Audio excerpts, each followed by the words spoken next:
Okay, you have a launch party. Now what? That was the big question. Now what? Because I didn't, even though I got a degree in marketing, and I'm very passionate about marketing. I love everything that, like the way that marketing is going right now. I'm like, oh yes. However, I was fresh. I was a baby marketer.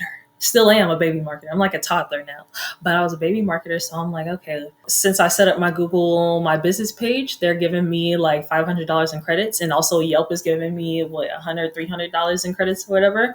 So let me do that. Let me do some Google ads, do some Yelp ads, and see if we can make something shake. And I did that with no experience.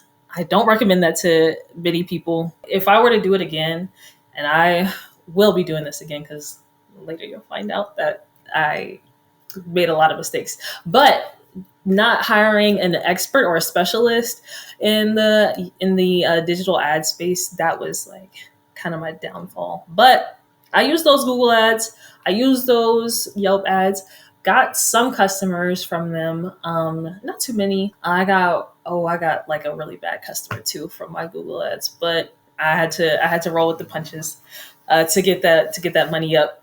I did a little tiny bit of social media marketing here and there, but that was, I didn't have a strategy for social media when I started. So yeah, it was the Google ads and the Yelp ads that really carried the team the first month or so for when it came to marketing and bringing in customers. Yeah, I kind of dabbled into Nextdoor, but not too much.